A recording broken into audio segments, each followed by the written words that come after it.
Bismillahirrahmanirrahim.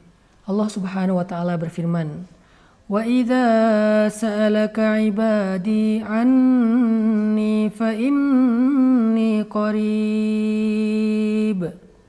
Ujibu da'watad da'i idza da'an." Wa idza sa'alaka 'ibadi 'anni. Kalau hambaku bertanya kepada engkau Muhammad tentang aku, inni qarib, sesungguhnya aku dekat. Saking dekatnya aku mendengar, aku melihat, aku merasakan, aku tahu. Ujibu da'watad da'i idza da'ani. Aku pasti akan menjawab orang-orang yang memanggil aku. Ya Allah, aku jawab. Labbaika ya abdi. Ada apa wahai hambaku? Ya Rabbi, ada apa wahai hambaku? Allahumma, ada apa wahai hambaku? Ya ilahi, ada apa wahai hambaku? Ujib, aku selalu menjawab. Ujib itu fi'lul mudhari, present continuous tense. Artinya Allah gak pernah absen sama sekali untuk merespon panggilan hambanya. Kita panggil Allah dalam doa, ya Allah, Allahumma, ya Rabbi.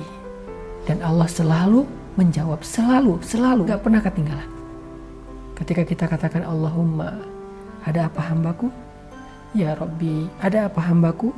Ya Allah, ada apa hambaku? Allah selalu menjawab, ujibu da'watad da'i idza da'an. Inilah keistimewaan dari doa kepada Allah. Kita kalau nelpon orang, kadang dijawab, kadang di reject, kadang dibiarin aja sehingga mati sendiri. Kita kalau WA orang, kadang di-read tapi nggak di-reply, nggak dibales. Kadang nggak di-read sama sekali, disengajain dibiarin aja. Kita nggak DM orang. Saya pernah nggak sengaja ngelihat ada DM yang masuk tahun 2015 di akun saya. Baru saya buka kemarin, Masya Allah, 2015 dia DM. Artinya nggak kebaca sama saya. Karena saking banyaknya DM yang masuk di akun. Kita kadang-kadang nge-komen di akun orang lain, nggak di-reply sama pemilik akunnya. Kadang-kadang kita nge-tag nama seseorang dan dia nggak nge-repost kita. Kadang-kadang kita nge-broadcast sesuatu di grup dan gak ada yang respon. Itulah makhluk. Kita ketuk pintu rumahnya, belum tentu dibuka. Kita bel di depan gerbangnya, belum tentu dia membuka, memberi kita kesempatan untuk bertemu. Tapi Allah gak kayak gitu. Setiap kali kita menghubungi Allah, kita memanggil nama Allah, Allah ujib, pasti aku jawab. Ketika kita mengetuk pintu rahmat Allah, pasti dibuka. Ketika kita ngebel pintu maghfirah Allah, pasti diberikan.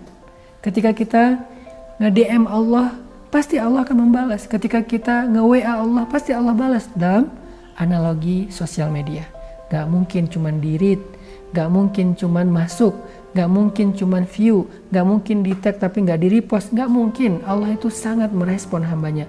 Ujibu, aku jawab. Makanya hal yang perlu kita bangun ketika kita berdoa itu adalah ats-thiqah. Kita yakin dan percaya bahwa doa kita pasti dijawab oleh Allah Subhanahu wa taala. Itu hal yang paling penting. Karena gak mungkin kita berdoa dengan ragu. Gak mungkin kita berdoa tapi kita khawatir kalau doa kita gak direspon oleh Allah. Gak mungkin. Yang kedua, setelah kita thiqah, kita percaya bahwa doa kita gak sia-sia, bahwa Allah pasti merespon, bahwa Allah pasti menjawab doa kita, maka yang kedua yang perlu kita belajar dari berdoa itu adalah bagaimana agar doa kita itu membuat Allah Subhanahu wa taala tersenyum kepada kita. Bagaimana agar doa kita itu bisa mengubah takdir. Karena Allah mengubah takdir dengan doa hamba-hambanya. Sampai ada doa tentang bab takdir. Allahumma inni a'udzubika min jahdil bala wa darakis syaqa wa su'il qada wa syamatatil a'da. Su'il qada, ya Allah, aku berlindung kepadamu dari takdir yang buruk. Karena Allah yamhullahu ma yasha' wa yuthbit. Allah menghapus catatan yang Allah kehendaki atau menetapkannya. Karena Allah yang menulis takdir itu dan Allah juga yang mengubahnya. Bagaimana caranya agar doa kita bisa mengubah takdir, menggetarkan arasy, membuat Allah tersenyum kepada kita, memunculkan keajaiban-keajaiban dalam kehidupan kita? Bagaimana caranya? Kita diajarkan beberapa cara-cara istimewa dalam berdoa. 1. Bukalah doa kita dengan pujian kepada Allah. Jangan ujuk-ujuk angkat tangan langsung minta. Pujilah Allah terlebih dahulu. Alhamdulillah. Allah, anta rabbi, La ilaha illa anta, ya wadud, ya latif. Panggil nama-nama Allah yang mulia. Kemudian berselawatlah kepada Nabi, karena Allah mencintai Nabi, sehingga ketika kita berselawat kepada kekasih Allah, Allah juga akan jatuh cinta kepada kita. Allah akan merasa bahagia, senang kepada kita, suka kepada kita. Dan yang ketiga, i'tiraf, akui kesalahan kita. Tadarru, merasa rendah di hadapan Allah. Adukan perihal kita, ya Allah, saya ini lemah, Engkau maha perkasa. Ya Allah, saya miskin, fakir, Engkau maha kaya. Ya Allah, saya bodoh, Engkau maha tahu. Ya Allah, saya bingung, Engkau maha bijaksana.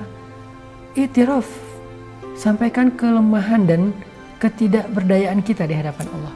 Baru yang terakhir minta, ya Allah, sembuhkanlah penyakit saya. Berikanlah saya jodoh yang saleh. Berikanlah saya rezeki yang berkah. Berikanlah saya pekerjaan yang baik. Berikanlah saya keluarga yang sakinah, mawaddah, warahmah. Baru berdoa kepada Allah. Kemudian cara lain agar doa kita dahsyat, berdoalah di waktu-waktu yang istimewa. Sepertiga malam terakhir. Kenapa itu istimewa?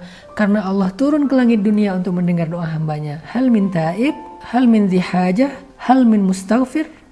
Adakah orang yang mau bertobat? Adakah orang yang punya masalah? Adakah hambaku yang ingin beristighfar? Itu istimewa sekali doa di sepertiga malam terakhir. Doa ketika kita sujud. Karena keadaan seorang hamba paling dekat dengan Allah itu ketika sujud. Doa ketika sujud. Kemudian doa ketika hujan. Kemudian doa ketika sedang safar. Kemudian minta doa kepada orang-orang soleh.